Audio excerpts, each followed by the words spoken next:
Ooh,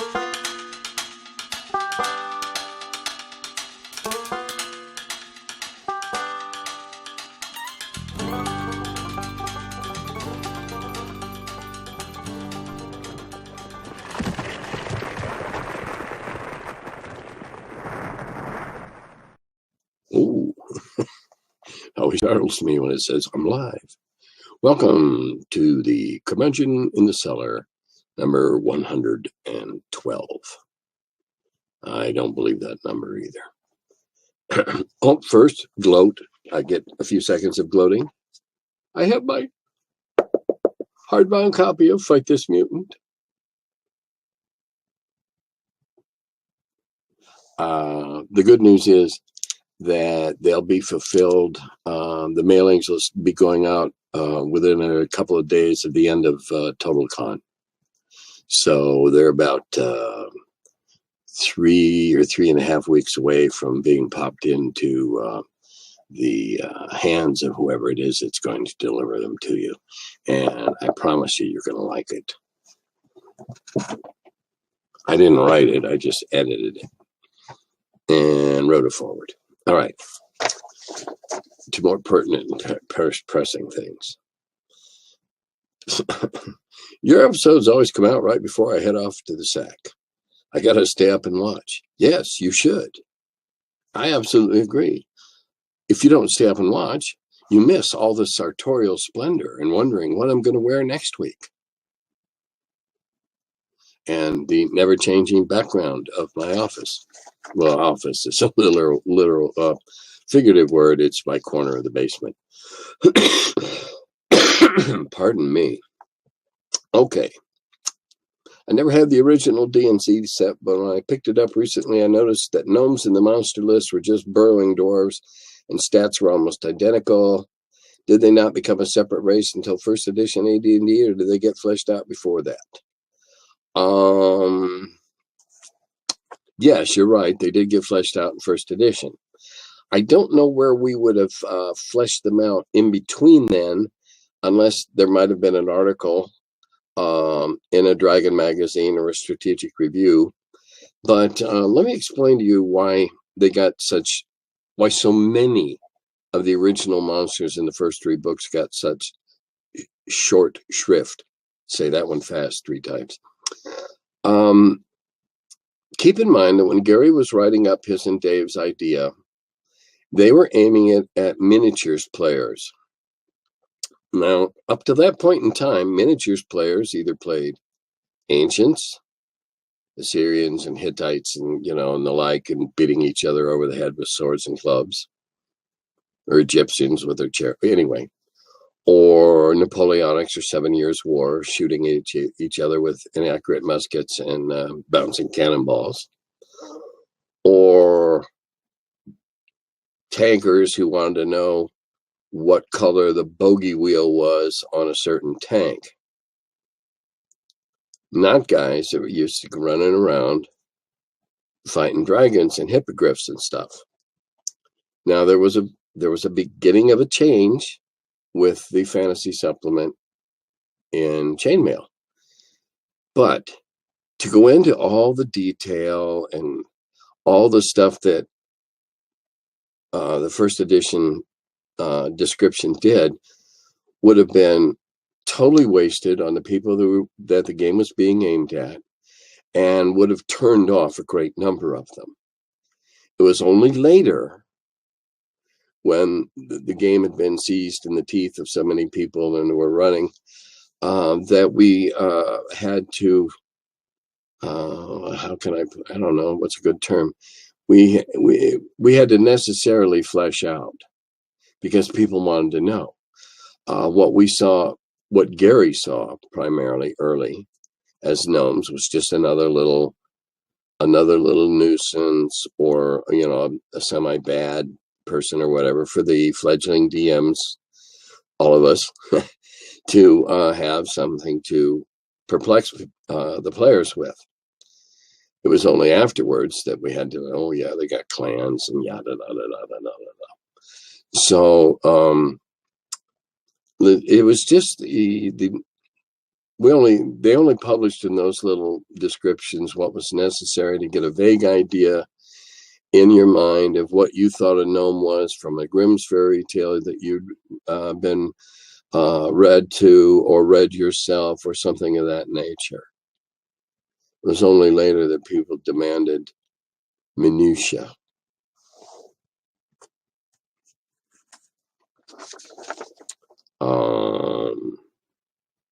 The questioner asking why swords are favored so much more than axes never played with any of my fellow players. Many of my fellow players. Okay, yeah. I know lots and lots of people that played fighters with axes. I mean, come on. And I mean, there's just something about an axe. I know all my when I had lower level fighters and that back in the day, they all carried like Francisca type or Viking type axes, both for throwing and for fighting with. And if you had the strength, a two-handed axe, but that was only really good in large rooms and outdoors. So you learn to sling that one on your back and carry a couple of others. All right, now we have a historian here that is going to clarify, apparently, what I confused last time or didn't elaborate on correctly. War of Wizards, 1975, was a TSR box board game by M.A.R. Barker. And yes, it was linked to his Empire of the Pale Throne. However, the copy I had was the one that he published in an envelope, as I recall. It's primarily blue. So I played it. In fact, I was one of the ones that told Gary, yeah, this is pretty neat. And my opinion was sought on, should we pick it up? And I said, I gave it a big thumbs up. And it was somewhat linked to his EPT, Empire of the Pale Throne role-playing. Wizard, on the other hand, was a micro game, Ziploc bag from Metagaming, written by Steve Jackson. Both were fun, dueling wizard games. But War of Wizards was definitely the more complex of the two. Absolutely. You could knock out a couple of quick wizard games over lunch. Absolutely. That was the whole thing about the micro games. Started with Ogre, something to play at lunch.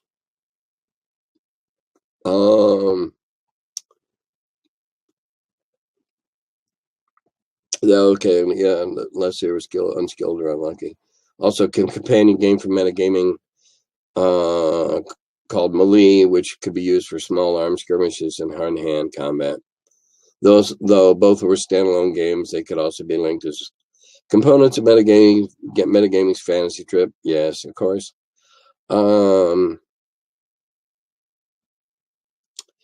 Well,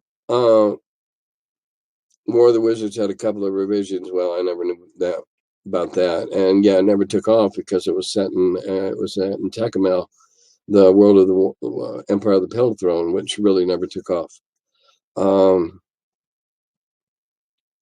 He said he wishes he still had his originals and wish he could play them again. Yeah, I wish I had my old War of Wizards. It was a fun game, but you're right in that you had to sit down and study the rules, and to be fair, you had to play it 2-3 times, or at least partially play it, to figure the ins and outs about which demons could climb over what walls and things like that. This is another one. This next one's a little well, I'll read it and then I'll answer it. You ever try your hand at making interesting religions for your D&D settings? I like mixing Western Crusader zealotry and Eastern mysticism and karma beliefs for some fun, real fun stuff. No. As a matter of fact, the way I have played Clerics for the last umpteen years at cons and whatever, I don't care who you pray to. Clerics don't cast spells the way I play it. They have the ability to say prayers to their deity, whoever their deity may be. They have enough karma or juice in their battery or whatever to say so many prayers of certain levels, potencies per day. If they want to, basically, if they want to use a higher slot for a lower prayer again that day, that's fine. but it's not a 2-for-1 trade or anything like that. They can say so many prayers before they wear out their karma or their good standing with their deity, or however you choose to look at it. I've always danced around the edges of deities and religions and whatever. I don't know if it's the 8 years of the priests and nuns beaten into me in Catholic school, though I no longer consider myself a practicing Catholic. I later became a low church Episcopalian, and now I've kind of drifted from that. I don't mock anybody's religion.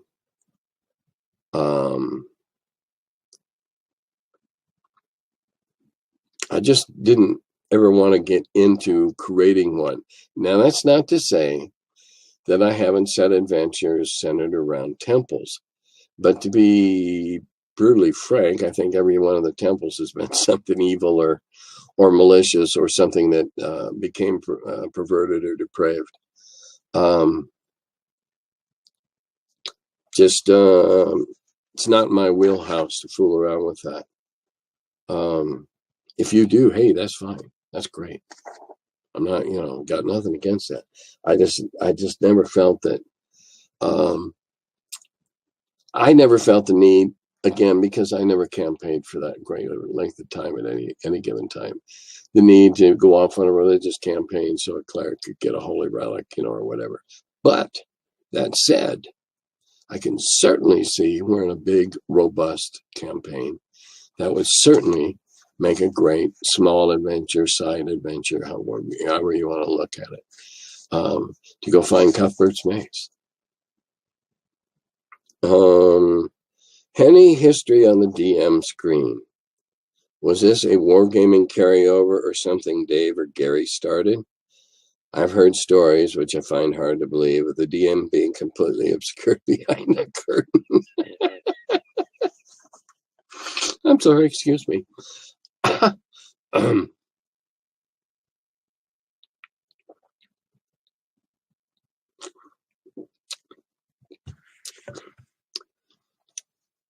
I cannot say whether or not a DM somewhere as a gag did something like that. I do not know of any occasion where Gary did, or Rob, or anybody else that ran games in Lake Geneva. That said, I know of some horror games that were run a few years back at Total Confusion Convention in Massachusetts, that the whole room was lit and he had smoke machines and everything, but he was a theater guy. So his was an immersive experience, I believe before True Dungeon, or around the same time it started up. The DMs, I found out that both Gary and I developed, if you want to be so bold as to give it such a lofty word, developed the idea of a gamer screen, a GM screen, the same way. Remember that the original books recommended that you get a copy of Outdoor Adventure to play the outdoors part, so you didn't have to draw all that stuff out. Okay, that was an easy way to get from dungeon you drew to dungeon you drew to dungeon you drew.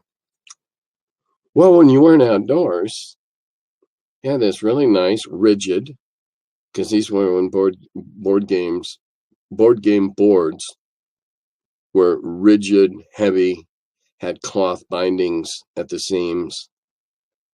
You had this lovely, rigid board that when bent slightly made a screen.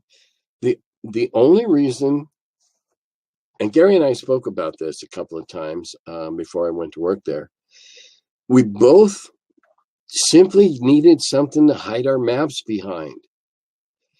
And not even maybe hide our maps behind is too harsh, to obscure our maps or to keep our maps private. Not that people are going to try and peek, though God knows there's enough people who do that. but simply because it gave us a sense of security that somebody couldn't just accidentally see something. It added to the mystery of rolling dice that nobody could see. That was Gary's thing. I always rolled them off to the side of the screen and just didn't let them see what they were coming up as.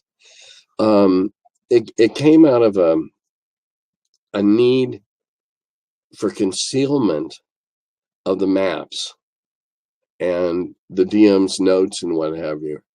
And it gave us, to be honest, though I don't know how many people consciously would agree with this, it gave us that edge of the stage. I can't remember the term for it. I can remember the proscenium arch. It gave us that edge of the stage that separated us from the players. And we're at the same table, but we're behind the screen. So it gave us a sense of being a puppet master, and I think it helped some people become DMs because they felt it gave them a sense of security. At TSR with first edition, we saw everybody else was doing it, and other people were, doing knockoffs and what have you. And I think we might have licensed a couple. And we decided, well, we're going to do one. We're going to knock everybody's socks off, and we're going to do it out of a material that's durable and waterproof and etc.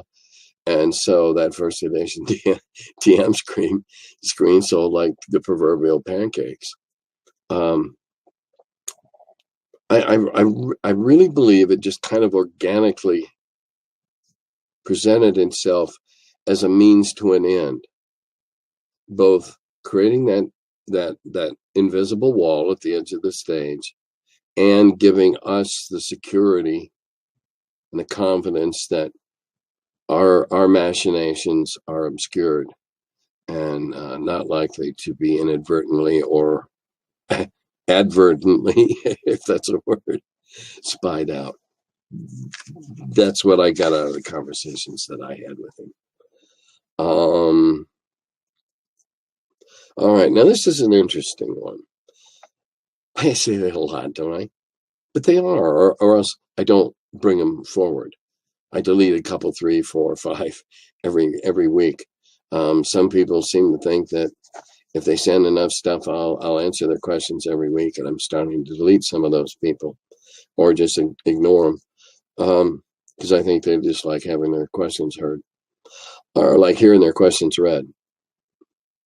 My son plays at a 5e group where participation has deteriorated to the point the DM and himself have backup game groups. Got me to thinking about Appendix A and DMG, which I believe Gary included as a prep aid to DMs, and says as much, stating that the system has proven itself to be useful when needing aid in dungeon design. My question is, in a later section on dungeon design, being adaptable for solo play, and if this was in print in the 1970s, were any letters coming in at TSR over the transom asking questions about solo play, or what Gary thought was in adding this section to the appendix, and if this was discussed. In my opinion, that was put into the appendix just because people were talking about it. In my experience, I never saw anybody else's solo dungeon game as being worth my time. Not worth my time as opposed to, say, the B-17 game in its solo version. I spent hours on that.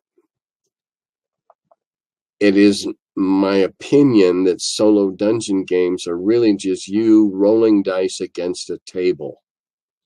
You can't ask any questions. You might as well play a video game. Open the door, what's there? Okay. I don't know how you can possibly... I know of no means to create a system to solo dungeon that isn't just you rolling dice against a series of charts. Oh, nothing happens. Oh, nothing happens. Oh, nothing happens. Oh, nothing happens. As you go step by step by step. Gary and I shared the opinion that it was rather tedious and not very exciting and lacked all elements of storytelling. So what was the point? I can't see. To be honest, I have a hard time envisioning how I'd run a game for just 1 or 2 players. But that's my bias, probably because I started running games for 14 to 17 players, at least for the first several weeks of the campaign. Then it pared down to between 9 and 12 every week. More often 12 than not. What are my thoughts? Oh my, here we go again. On Dave Hargrave's Arduin Grimoire. I know TSR ended up getting mad at them for calling their product an expansion. And I thought I might have some insights. Well, yeah, we got mad at anybody that tried to tack their product onto our wagon. It was not original. It was derivative. It had no value. And at the time, the first ones had no value beyond more stuff to play in D&D. Now, when Hargrave, I understand that David Hargrave eventually put out a set of rules and what have you. But at the time these were coming out, they were a supplement trading on our trademark, making him money. Plain and simple. Some good ideas in them, some bad ideas in them, in my opinion. But what they really were was somebody selling a product that had no value beyond being applied to our product and not paying us for the rights. That's commerce. No, Dave might be a great guy. I don't know that I ever met him face to face. I have no idea.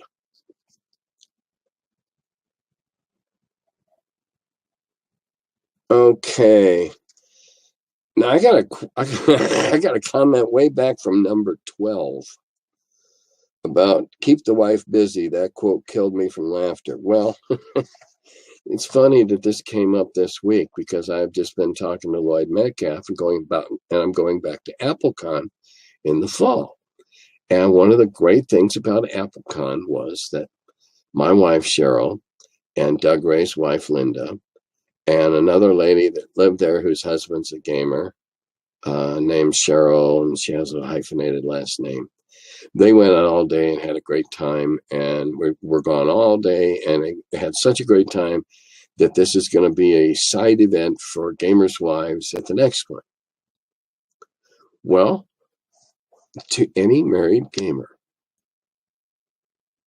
that wants to take their wife along to see a new part of the country or whatever, what could possibly be better than having them out with a bunch of other gamers' wives all day long, having fun, enjoying themselves, coming back and telling us all about it for 40 minutes. Win, win, win. Because while they're out having fun, we're doing our thing. It's the perfect solution.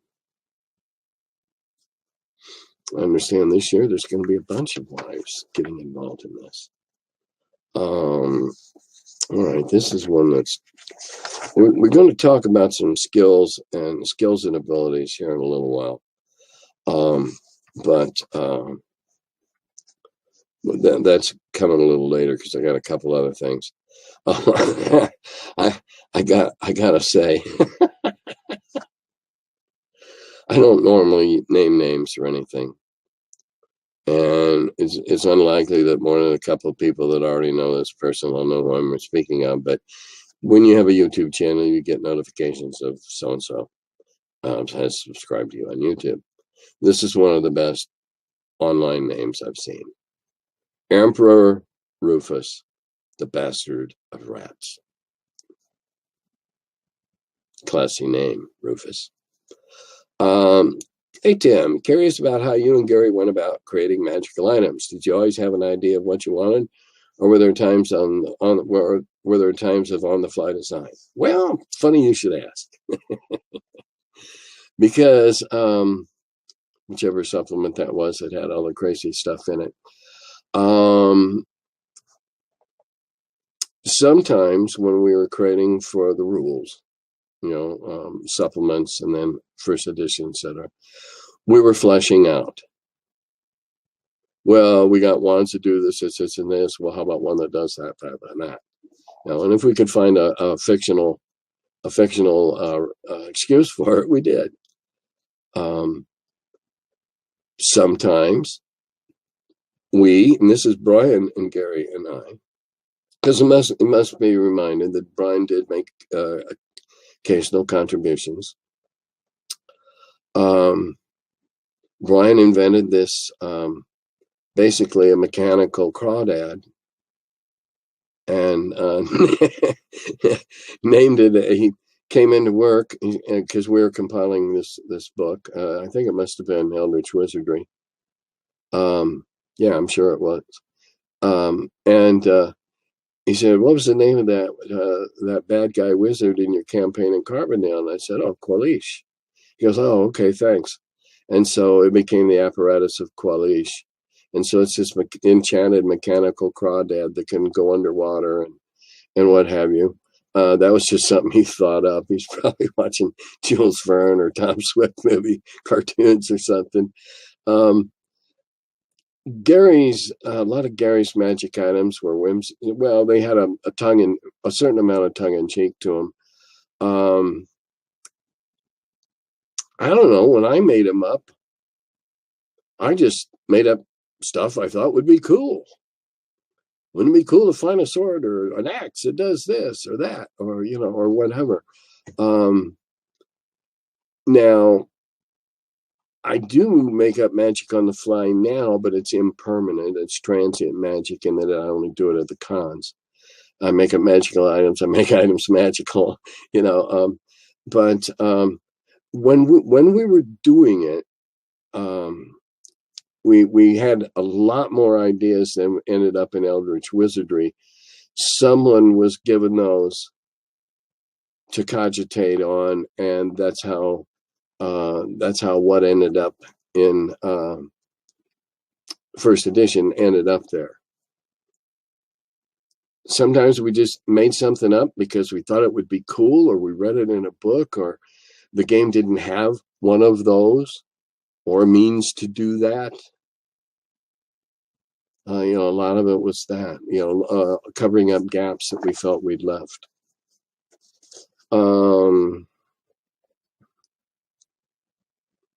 Have I ever done games on the samurai era? No. A long time ago, in the late 70s or early 80s, a company in New York came out with Bushido. And they were aping D&D, even down to 3 books in the box, etc., set in feudal Japan. Now, I don't pretend to know enough about feudal Japan to do something like that. And the person who was heavily involved in the rules did know a lot about feudal Japan. So it wasn't that it was glaringly historically inaccurate. It just didn't appeal. There wasn't any way to be a fun role player in Bushido unless you wanted to be a Ronin, and then anybody could take your head. Be an outlaw, or now I have played a marvelous game that's half board game, half miniatures, called Samurai Battles. Find a copy of it. Find a friend who has a copy of it. Then go to the old Gygax magazine website or Google the article I did. I believe it was in this second or third, maybe the third article, third edition, third issue. And I broke the game down with lots of tips on how to play it. It's a double game. It has a very gritty set of rules written by a man that was, I don't know his real nationality. He was part of the Soviet Union before it broke up. And it's Zveda, Z-V-E-D-A is the name of the company. They make marvelous plastic models. And they made this game. And his rules, He has a set of rules, mini rules. The game is played with their snap together plastic figures. Comes with a bunch of them. You really just have to snap them together, and then put a yellow flag or a red flag on their back, and that's how you identify the armies.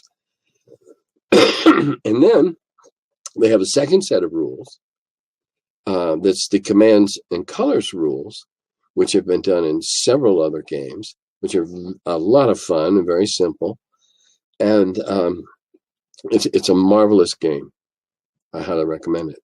But no, I never had the urge to write a game in that period, because at the time, when I was playing before Samurai Battles, was okay. I wasn't just, there was a Milton Bradley game, and there's a couple of, had plastic pieces, and they were good games. Don't get me wrong, but that was what was available at the time. And I had one that I used to keep on my wall when I lived in Wisconsin. At TSR, I had a corkboard wall that I had a large sheet of sheet metal suspended from, and I could put a map up there, and they made square magnetic counters that counters fit into, so you could put them on that map, hang it on the wall, and you didn't have to finish the game all at once. And I always had one of those up there and half played. I saw an interesting article a while back on Facebook about what I always thought was my favorite weapon, which probably wasn't a real weapon after all. And that's the Morning Star, or the flail, if you will. When you stop and think about the physics of the Morning Star, right away, that one with 3 small balls and the chains and that's a bunch of bullshit, because they're going to spin around, catch on each other, and you're going to just have a big, very heavy, very unwieldy thing. Now, the one on the looks great. There's no record that anybody in the Western world ever used anything like that. Who cares? It's fantasy. So it looks like the flail. A long time ago, McEwen Miniatures made a great Morning Star, little tiny. They used to make weapons, and it looked like it was on a braided handle with a big spiky ball on the end. And now that is a hell of a mace. Big spiky ball on the end, flexible handle like a really heavy quirt. Oh man, what a weapon!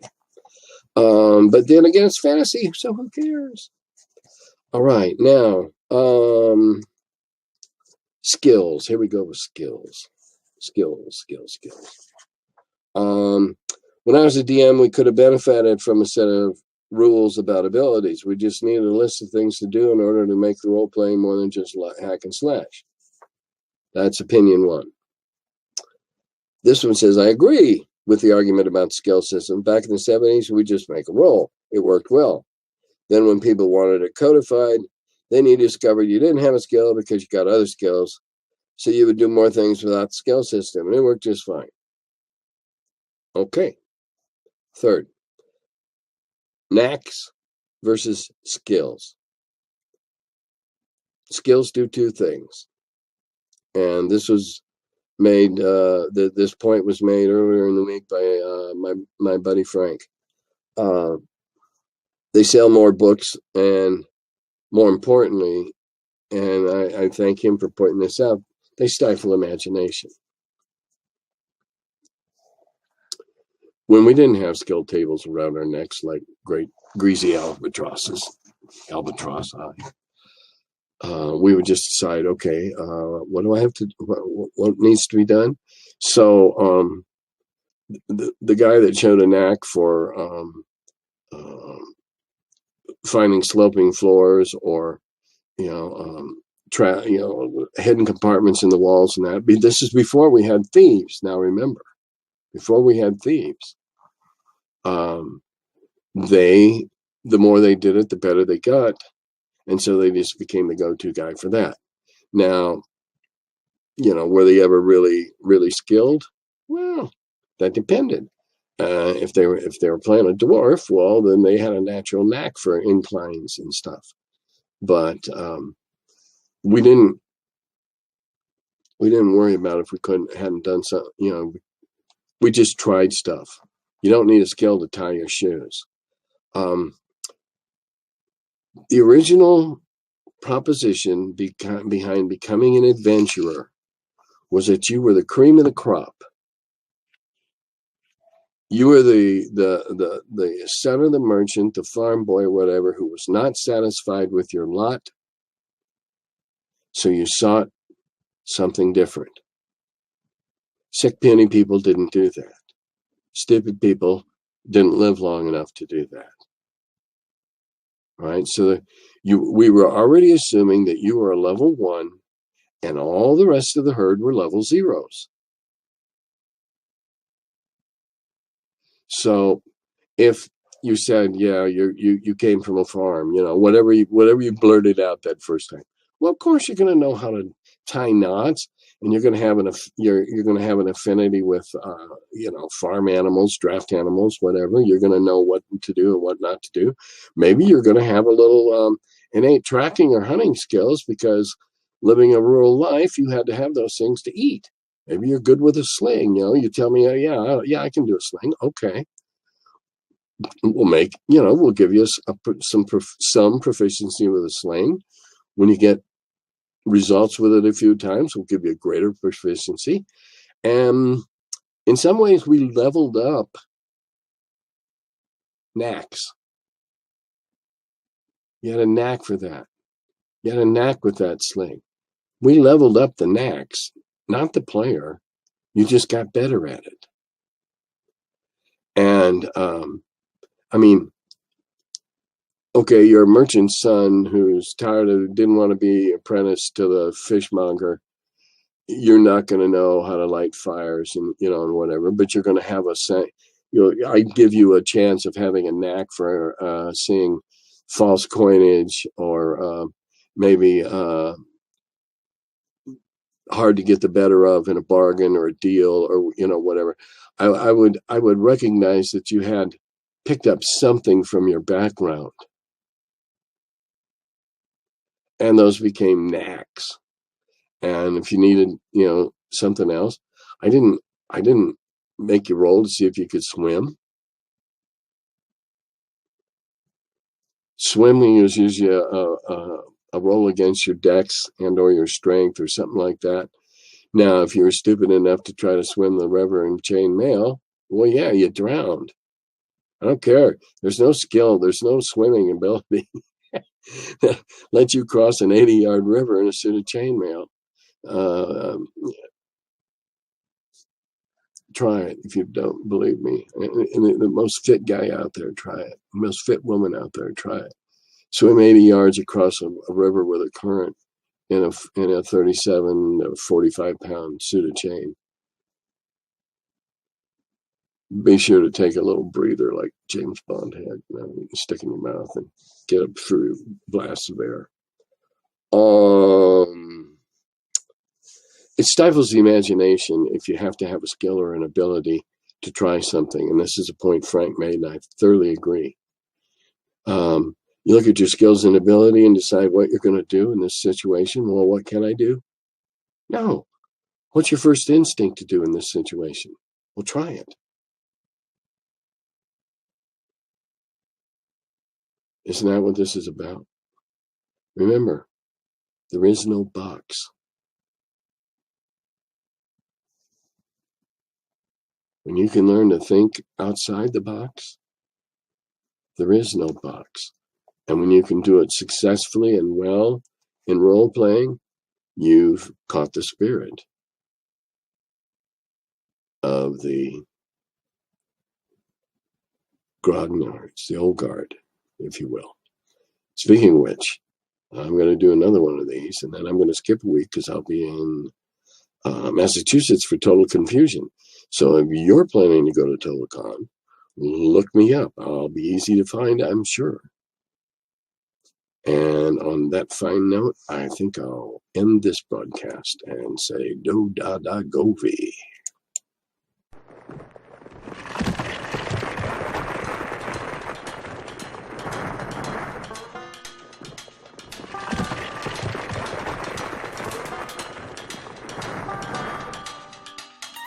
Oh, hello. I'm still figuring out when this thing starts. Welcome to my cellar. the curmudgeon who wrote about the dungeons. Now he's the feller, live from the cellar. Talks about D&D and old school RPGs. Still quite a feller, the curmudgeon in the cellar. Last man around when them rates went down.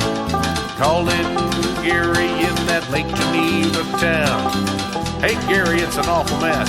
Let me edit, we'll have success. D&D and Dragon Magazine. He's the curmudgeon who wrote about the dungeons. Now he's the feller, live from the cellar. Talks about D&D and old school RPGs, but he's still quite the feller, the curmudgeon in the cellar. Magic missile, it's a mortar shell. Make it hit in the first level spell. Brought psionics to the game to attack that wizard brain. ESR and fantasy, collection of micro armory. Tight with tramp under a tree, high as could be. He's the curmudgeon who wrote about the dungeons. Now he's the feller, live from the cellar. Talks about D&D and old school RPGs, but he's still quite the feller, the curmudgeon in the cellar. Still quite the feller, the curmudgeon in the cellar. Curmudgeon.